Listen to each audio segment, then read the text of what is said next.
Welcome to Energetic Advantage, the podcast where energy isn't woo, it's your edge.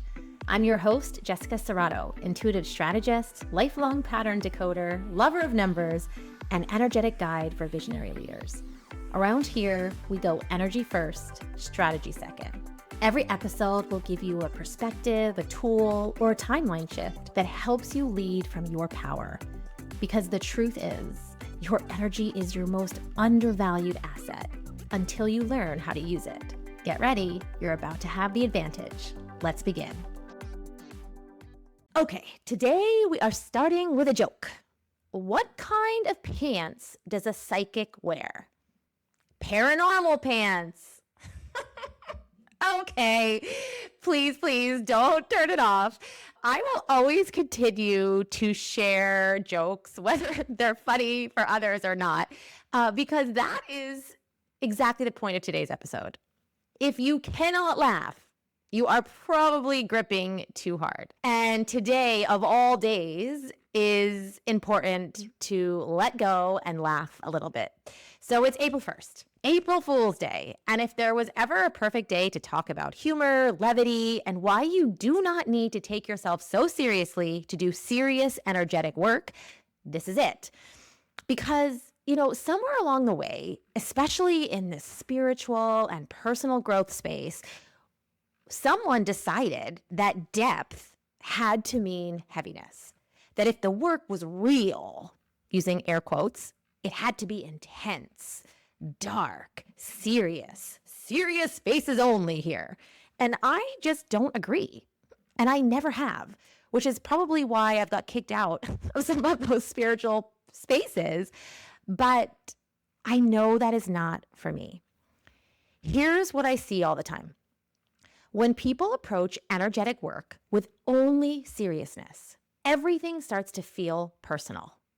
Every delay feels like a failure. Every challenge feels like a test. Every moment of friction turns into, what am I doing wrong? And then life starts to feel like it's messing with you, like the joke is always on you. And that is exhausting. And I'm going to be honest here. It's not even how energy works. By being serious, you are not working with energy more seriously. In fact, you are missing out on one of the energetic advantages that are most important for a lot of people, which is humor.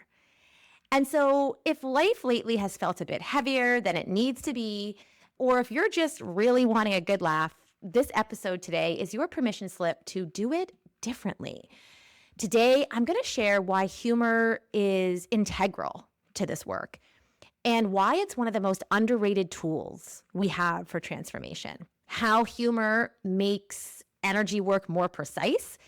And I'm also going to share some real life examples to get you laughing, yes, but hopefully also to inspire you to bring in a bit more humor and levity, not only into your work, but your life. One of my greatest inspirations in this realm of my work is my grandma. Hi, Grandma. Well, she's dead. She's not listening to me via the regular way that you all are, but she does talk to me every day. And my grandma was born on April 1st. Happy birthday, which is when I really think about it, it makes so much sense. This is a woman who went back to high school when we were kids and asked my brother, who I think it was in grade 3 or 4, to tutor her. We taught her how to drive later on in life. And I will never forget her behind the wheel of the car, my dad in the front seat, and me in the back. And we would get to a stop sign, and my dad would say, "You got to go up a little bit further. Mom, you got to pull up a little bit further." And then he would make me get out, run to the middle of the street, put my hat down to where she should go. She would go there, turn away, and then I would run after the car to try to jump back in. And, she just kept expanding, even when, society or life was like, enough now, enough. She did it all with humor, and she did it in a why not way. she told a lot of stories, which always included, lo and behold. I'll get back to that little saying in a second. And, this energy is really powerful. And I really want to say this clearly. Spirit is funny. It's not sarcastic. It's not cruel. But sometimes it can be really clever. It can be playful, and it can be cheeky. And if you've ever received guidance that made you laugh right after you cried, or made you laugh right before you cried, you know what I mean. There's a reason for that. There's a reason why humor is so important and powerful when we're working with energy. From a nervous system perspective alone, let's start there. Laughter lowers stress hormones. It pulls you out of fight or flight. It creates flexibility in the brain, which means when you laugh, your brain literally sees more options. It reminds you that you actually have access to more options than what's right in front of you. So the translation here is, if you can laugh, you can shift. If you can laugh, you can transform. And I tell my clients this all the time. If you're laughing and crying in the same session with me, that is not confusion. This is integration. Crying opens up the heart. Laughing releases control. And that's why someone can come into one of the sessions completely overwhelmed and leave lighter, even if nothing has technically changed yet. They haven't done anything different, but their relationship to the thing changed. And that's the work. So let's go to what happens when humor is missing first, where I tend to see things go sideways. So when humor is missing from identity work and energetic work, people start to over-identify with their wounds. Everything becomes heavy. It becomes really meaningful. It becomes serious. And at some point, the work stops feeling supportive and starts to feel a little bit like punishment. And that's usually when people burn out, because they're working really hard at healing and they're trying to take their business and their life really seriously. And it's not because they're doing anything wrong. It's just because it becomes too heavy to carry without burning out. So energetic work, yes. And also leadership. Levity is leadership. Levity is not bypassing. Levity, when we think about leadership, is saying, I can see clearly without collapsing. I can do this deep work without drowning in it. And you do not need to take yourself so seriously to be powerful or make serious impact. This is one of the favorite sayings I say. I can do really serious, impactful work and not take it so seriously. Because actually taking yourself too seriously is often the thing that slows everything down.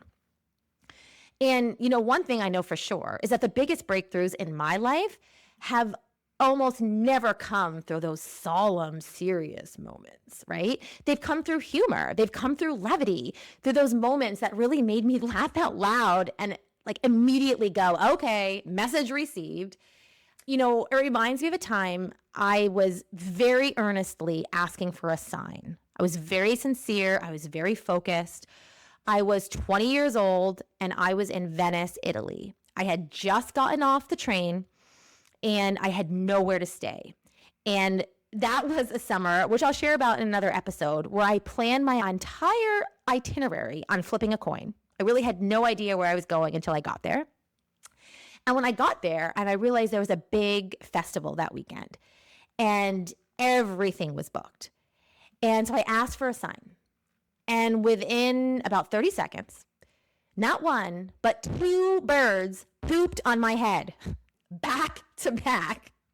And instead of spiraling into, oh, what does that mean? What is happening to me? I just burst out laughing. Me, a huge backpack, bird poop on my head.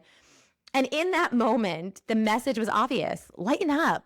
Stop trying to control it. You're supported. You're not doing anything wrong. Because, of course, I was going into, why did I choose to come here? Blah, blah, blah. I should have had a plan. And at that moment, two nuns came around the corner and they took one look at me with bird poop all over my head and they laughed. And wouldn't you know it, long story short, I slept in a nunnery that night. You can't make this up. Another one of my all-time favorite stories in my work is maybe 2 years ago now. I was hired to do readings at a bachelorette party. So fun, light, celebratory. And I didn't know anyone there. And so I went to the home. We were having a great time.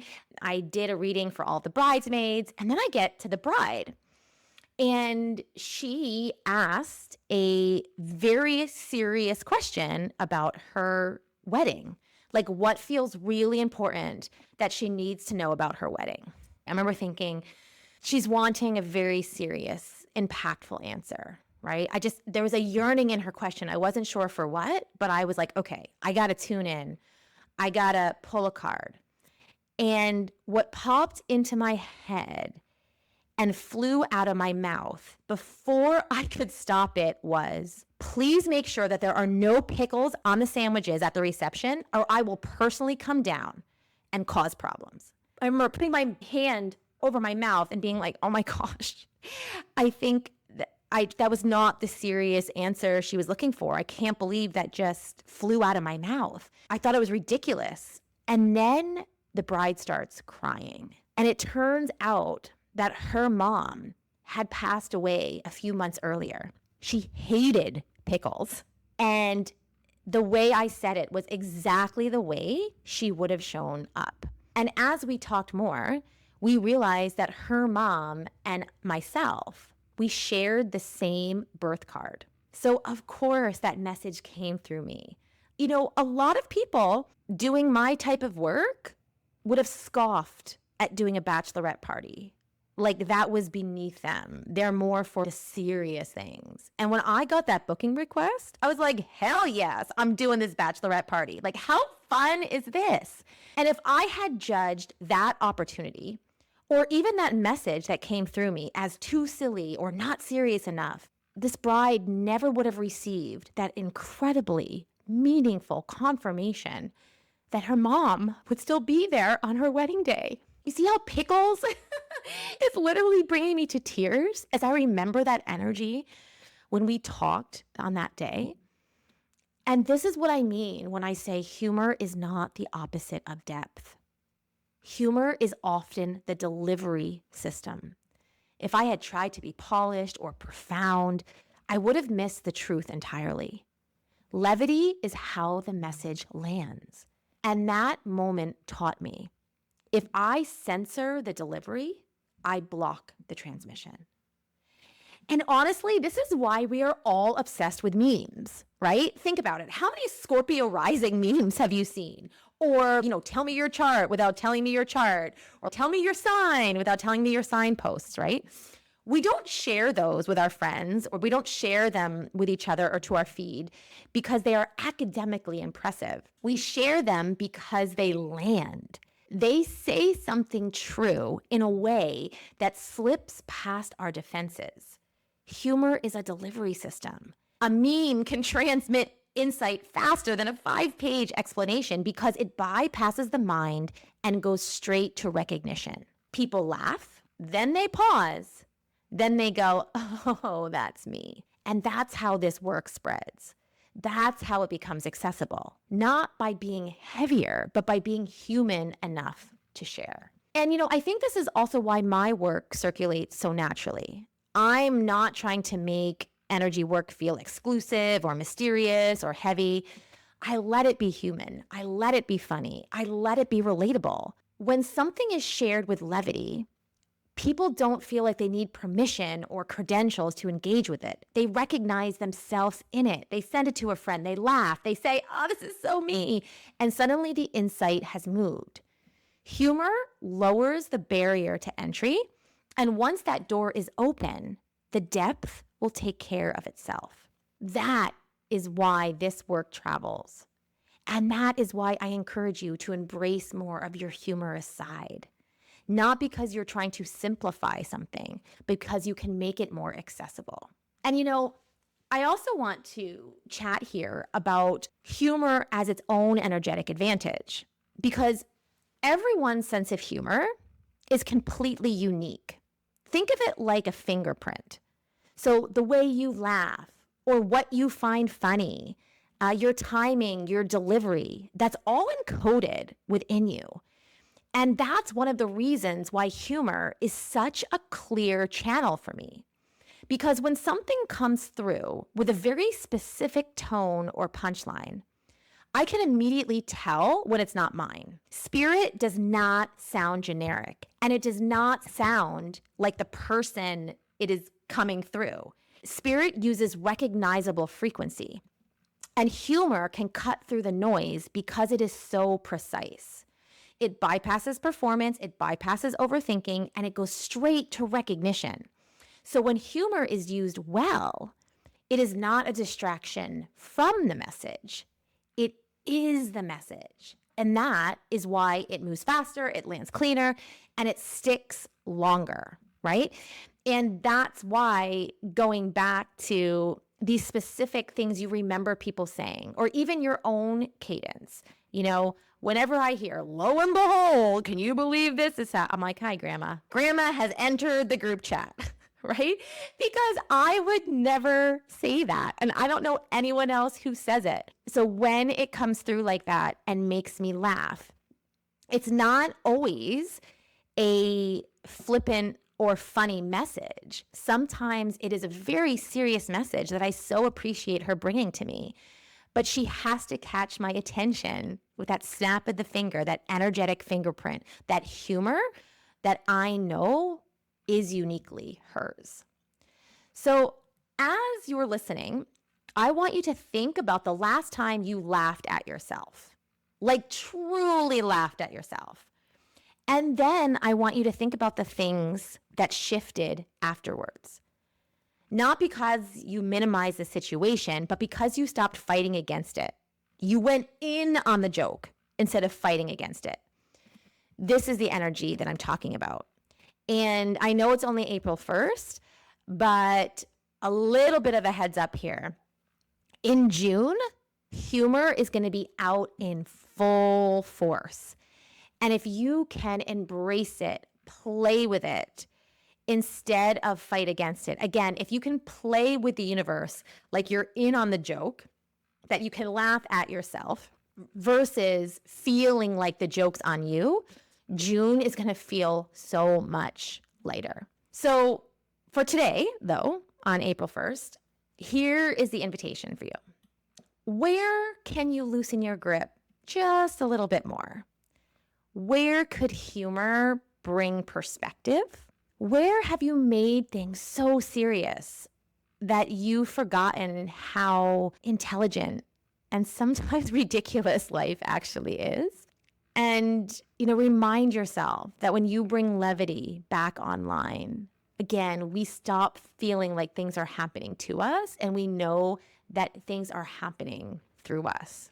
And if this episode made you laugh or smile or just breathe a little bit easier, send it to someone that you love to share a laugh with. And if you've got a funny, energetic story or just a moment where a message came through in a really ridiculous way, I would love for you to come over to Instagram and message me and tell me that.